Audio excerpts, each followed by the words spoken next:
네, 강프로입니다. 자, 한미반도체 보겠습니다. 한미반도체가 22평에서 지지를 받는 것처럼 하고 3% 정도 상승을 합니다. 자, 근데 환율이 떨어지고 있어요. 자, 제가 이틀 전에 환율이 1,400원을 찍을 때 환율 1,400원에서 더 올라가도 상관없다. 환율은 기본적으로 금융 위기로 연결되는 상황이 아니면 전혀 문제가 되지 않는다. 근데 이 환율을 가지고 이렇게 이야기하시는 사람들이 있습니다. 정말 이해가 안 가는 부분인데 환율이 올라간다. 그러면 뭐 외국인들이 한국 시장에서 엑소더스가 일어날 수 있다.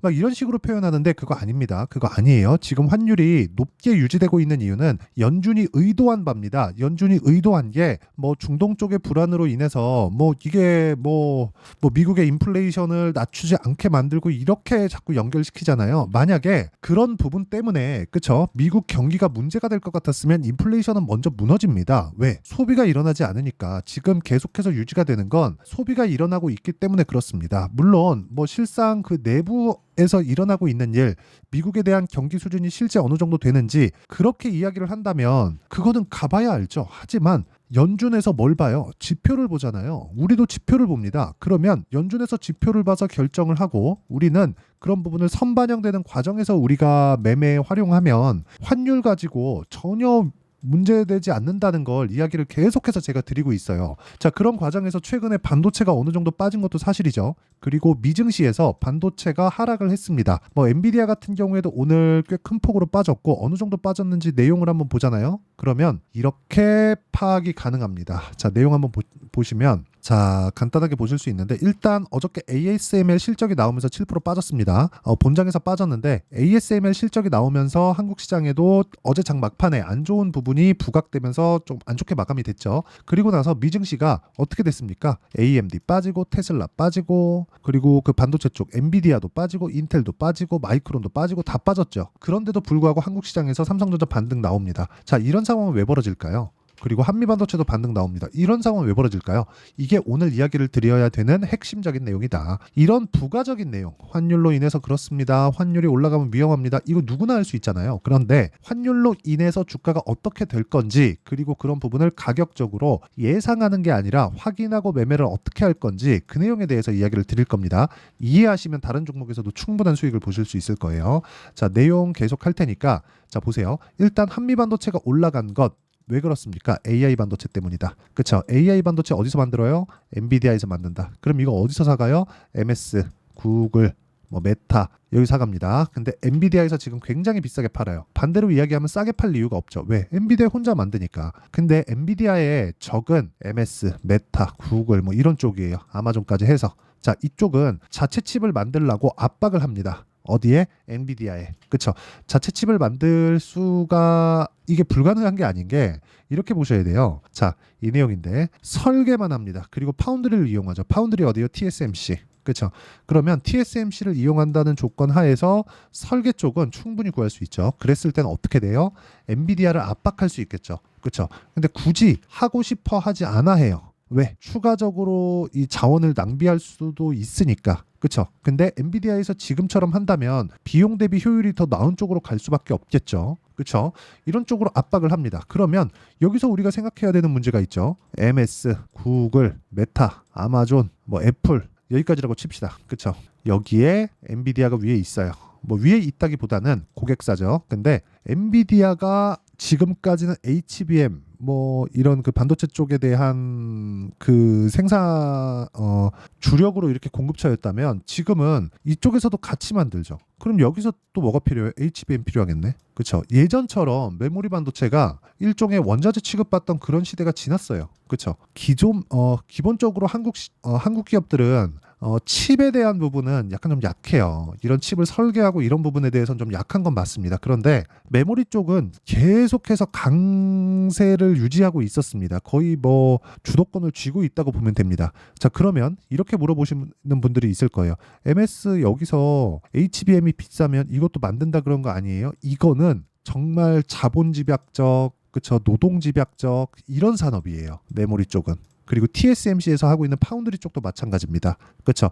설계만 하는 엔비디아가 TSMC에 왜 맡길까요? 이 막대한 자금을 들여서 엔비디아가 이걸 할 수 있다고요? 못합니다. 그럼 반대로 HBM, 메모리 반도체를 이쪽 그쵸? MS나 구글이나 이런 쪽에서 할 수 있다고요? 엔비디아에서 할 수 있다고요? 안 됩니다. 안 돼요. 그쵸? 오히려 TSMC가 지금 너무 높은 점유율을 유지하고 있어서 불편한 부분들이 있을 겁니다. 자, 보통 사람들은 뭘 싫어하죠? 독점 싫어하죠. 그래서 TSMC 천하도 아무리 길어야 5년 정도예요. 그리고 2017년을 기반으로 해서 삼성 파운드리에서도 TSMC에서 하고 있는 파운드리 쪽에 돈이 된다는 걸 눈치를 챘어요. 뭐 조금 늦게 눈치챘다고 생각은 하지만 유일하게 이쪽도 노동집약적, 자본집약적 그런 사업이기 때문에 그러니까 일종의 장치 산업이란 말이에요. 이쪽은 진입장벽이 높은 게 아니라 이제는 무언가 새로운 게 들어와서 뭐 새로운 사업을 할 그럴 상황이 아닌 거예요. 그러면 HBM에 대한 수요가 늘어나고 있다는 내용 이걸로 인해서 지금 주가가 올라가고 있는 겁니다. 그러면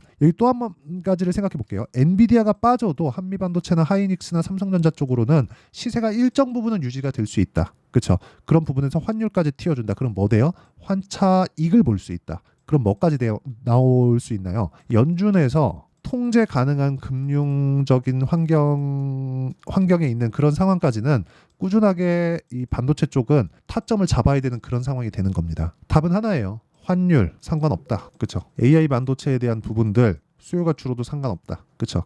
엔비디아 쪽에서 내려도 폭락이 나오거나 그러긴 어려워요. 아직까지 시간이 있습니다. 근데 엔비디아가 막 급락을 한다 그래도 뭐 삼성전자가 막 굉장히 뭐 큰 폭으로 상승하거나 한미반도체가 굉장히 큰 폭으로 상승하거나 이런 부분은 없지만 급하게 내가 엔비디아 내렸다 급하게 팔 필요는 없고 오히려 엔비디아가 빠지면 빠질수록 가격적인 매력도가 높아졌다고 판단을 하고요. 그 높아진 과정에서 우리가 해야 될 부분은 뭘 해야 돼요? 한미반도체에 대한 부분, 다른 반도체 종목들에 대한 타점을 잡는 게 중요하다. 그렇죠? 그 타점에 대한 부분을 이해를 했을 때 수익, 계좌 수익이죠. 제 계좌 수익은 1월 1일부터 4월 18일까지 한 3개월 반 정도의 기간 동안 52%이 정도의 수익을 낼 수 있다. 그렇죠? 자, 그러면 어떤 종목을 하길래 이렇게 매매가 가능한지 보면 자, 일단 코리아 FT 여기 보세요. 그렇죠? 2월 달 상황입니다. 어때요? 상승하는 구간에서 뭘 만들어요? 매수 구간을 만든다. 즉 타점을 만든다.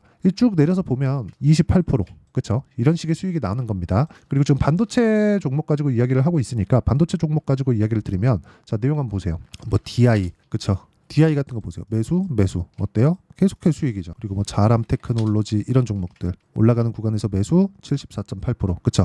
이런 식으로 매매가 가능해진다. 즉 가격이 답이다. 그리고 이런 부분을 자, 여기 소통방에서 10억 만들기 프로젝트로 진행하고 있습니다. 소통방에 지금 1200분 정도가 함께하고 있고요. 1200분이 함께하고 있는 내용을 모두 공유하는 게 여기 내 계좌 수익으로 보여드리고 있는 겁니다. 여기서 올해 10억 만들기 프로젝트를 진행하고 있으니까 매매하는 과정에서 내가 너무 어렵다 그리고 실시간 타점이 필요하다 하시는 분들은 소통방 들어오시면 되고 구독과 좋아요 이 두 개 눌러주시고요. 상단에 있는 전화번호로 구독 또는 소통 또는 10억이라고 문자 보내주시는 분들에 한해서만 제가 소통방 입장 링크를 순차적으로 공유를 해드리겠습니다. 한미반도체 지금 뭐 좀 떨어져도 상관없습니다. 기본적으로 AI 반도체에 대한 수요 이거 끝나면 뭐가 돌아오겠습니까? 기존 반도체에 대한 수요 같이 돌아옵니다. 그리고 나면 기존 반도체에 대한 수요 끝나면 뭐가 돌아와요? AI 반도체에 대한 교체 수요. 왜 효율을 높여야 되니까. 그 효율을 높이는 과정에서 뭐가 필요해요? 당연히 새롭게 그렇죠. 들어간 칩이 필요하죠. 그 칩에는 HBM이 다시 들어갑니다. 재활용 안 하니까. 자, 그러면 자, 이 구간에서 계속 올라간다 그런 게 아니에요. 조정이 있죠. 조정이 있기 때문에 우리는 전체 시세를 다 먹으려는 생각만 하지 말자. 그게 진짜 중요합니다. 그래서 이런 구간에 대한 내용, 제가 실시간 타점이 필요하다고 이야기를 드리는 것도 그것 때문입니다. 전체적으로 시세를 다 먹을 수 없어요. 그렇기 때문에 중간에 타점을 잡아야 되고 그 타점에 대한 부분을 오늘 같은 경우에도 그래요. AP 시스템 시장가 매수, 그렇죠? 어저께도 AP 시스템 시장가 매수, FST 전부 다 오릅니다. FS 자 내용 보세요. 계속해서 올라가는 구간에서 매매하죠.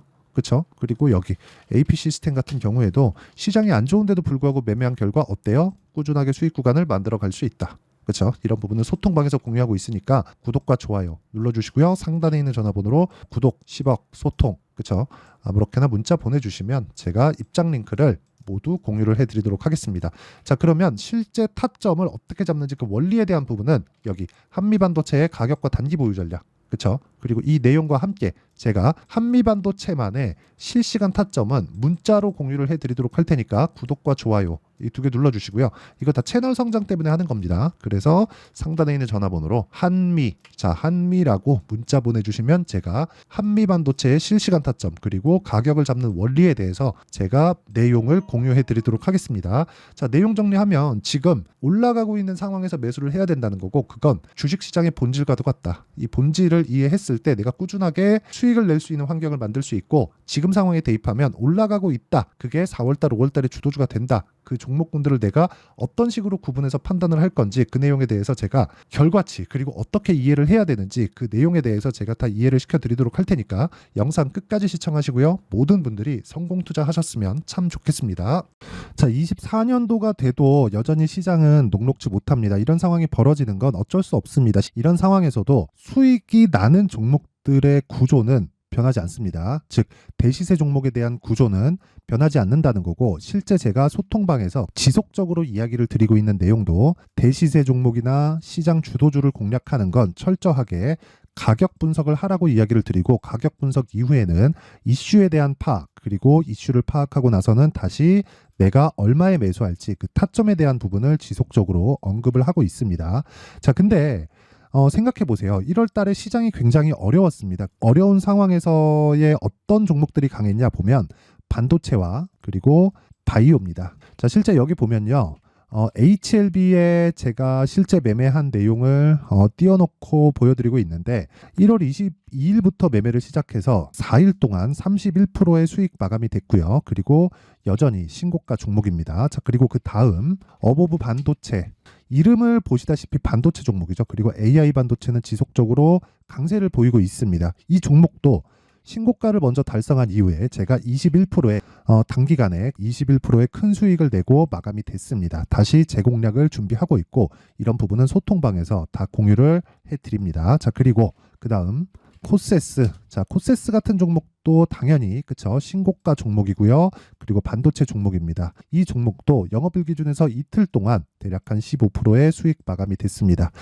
내용을 한번 보시면 어떻습니까? HLB를 포함해서 30%, 20%, 15% 이런 식의 수익이 지속적으로 발생하고 있는데, 이 세 종목 모두 다 신고가 종목이고 1월 달에 시장이 약세를 보이고 있는 구간에서도 강했었던 그런 종목입니다. 특징점이 하나 있는데, 그 이슈에 앞서서 가격이 먼저 반영했다는 거죠. 자, 근데 그게 기업 밸류업 프로그램이라고 하죠. 그 종목들도 마찬가지입니다. 오늘은 그 부분에 대해서 이야기를 드릴 텐데, 그렇게 제가 가격을 먼저 보고 이슈에 대해서 파악하는 이유는 결과적으로는 큰 시세를 먹기 위한 사전 준비 작업입니다. 실제로 큰 시세를 먹기 위해서 사전 준비 작업을 했을 때 여기 레인보우 로보틱스 127%, 그리고 ISC 98%, 그리고 한미반도체 97%의 큰 수익을 내는 상황을 만들 수 있습니다. 어떤 식으로 소통방에서 진행됐는지, 그쵸? 그 상황을 제가 이야기를 드린 건데, 이런 상황도요, 당연히 신고가를 공략했을 때 가능한 겁니다. 자, 그러면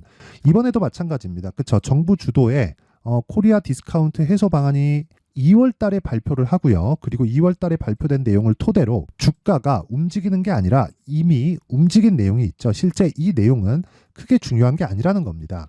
실제 움직인 내용을 보면, 자, 기아차입니다. 실제로 12월 달에 신고가를 만들어 놓고 정부에서 입김을 불어 넣으니까 순식간에 기아차를 포함해서 현대차 같은 거대 기업들의 주가가 2주도 채 되지 않아서 40% 정도의 큰 시세를 냅니다. 자, 그러면 우리는 어떤 종목을 봐야 될까요? 이슈를 파악해야 되는 것도 맞지만 철저하게 가격에 맞춰서 매매를 해야 되는 게 당연히 중요합니다. 정부가 주도하는 정책 방향이 있겠죠. 그 방향에 맞춰서 우리가 종목을 찾을 필요가 있다.